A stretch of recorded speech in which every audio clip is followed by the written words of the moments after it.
चीनी के भाव ने छुड़ाए पसीने, बाहर से 10 लाख टन मंगाएगा भारत, सरकार ने खोला रास्ता। बाजार में किसी चीज़ के दाम बेकाबू होने लगे तो सरकार को बाहर का रास्ता भी खोलना पड़ता है। चीनी के मामले में कुछ ऐसा ही हुआ है। घरेलू बाजार में कीमतें करीब 2 महीने में लगभग 40% बढ़ चुकी हैं और त्योहारी सीजन सामने है। ऐसे में सरकार ने करीब 1 दशक बाद कच्ची चीनी के आयात का रास्ता खोल दिया है। 31 अक्टूबर तक 10 लाख टन कच्ची चीनी बिना कस्टम ड्यूटी के भारत लाई जा सकेगी। Directorate general of foreign trade यानी DGFT ने गुरुवार को कच्ची चीनी की इंपोर्ट पॉलिसी में बदलाव किया है। इसके तहत 10 लाख मीट्रिक टन तक कच्ची चीनी को टैरिफ रेट कोटा यानी TRQ के तहत ड्यूटी फ्री आयात की अनुमति दी गई है। आसान भाषा में कहें तो सरकार ने चीनी की एक तय मात्रा के लिए आयात शुल्क हटा दिया है ताकि बाहर से चीनी आए और घरेलू बाजार में सप्लाई बढ़े। इसकी आवश्यकता पड़ने के कारण दरअसल देश में चीनी के सप्लाई पर दबाव बढ़ा है और इसी वजह से कीमतें तेजी से ऊपर गई हैं।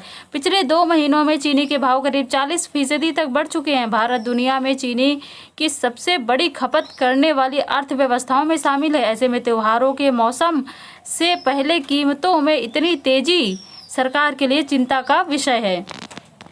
त्योहारी सीजन में पूरी होगी ज़रूरत, बाजार में बाहर से चीनी आएगी, सप्लाई बढ़ेगी और कीमतों पर दबाव कम होगा। अगर आयातित कच्ची चीनी यहाँ की रिफाइनरियों और मिलों में प्रोसेस होकर बाजार में पहुँचती है तो घरेलू उपलब्धता बढ़ सकती है। इसे त्योहारी सीजन में मिठाई, पेय और दूसरे चीनी इस्तेमाल वाले उत्पादों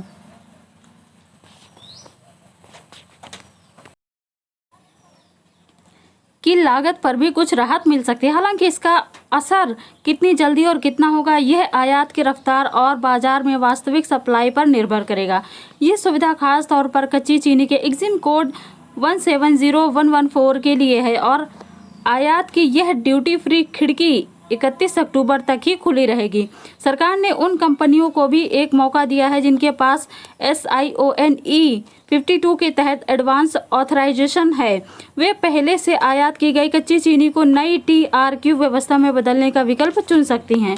शर्त भी सरकार ने लगाई, लेकिन इस बदलाव के साथ एक शर्त भी है। जिन कंपनियों ने आयात के समय GST में छूट का फायदा लिया था उन्हें नई व्यवस्था में जाने पर वह GST छूट वापस चुकानी होगी। इसके अलावा इस कच्ची चीनी से तैयार की गई रिफाइंड चीनी को 31 अक्टूबर तक घरेलू बाजार में बेचना जरूरी होगा। यानी सरकार सिर्फ आयात की इजाज़त नहीं दे रही बल्कि यह भी चाहती है कि आयाती चीनी वास्तव में देश के बाजार तक पहुंचे। चीनी की कीमतों पर काबू पाने के लिए यह सरकार का पहला कदम नहीं है। इससे पहले 1 अगस्त से 30 नवंबर तक चीनी डीलरों पर स्टॉक रखने की सीमा लगाई जा चुकी है। सरकार का कहना था कि इस कदम का मकसद जमाखोरी और सट्टेबाजी पर रोक लगाना और बाजार में पर्याप्त सप्लाई बनाए रखना है। खाद्य एवं सार्वजनिक वितरण विभाग ने यह भी कहा था कि एक्स मिल कीमतों में तेजी मौजूदा मांग सप्लाई के हिसाब से उचित नहीं दिख रही है।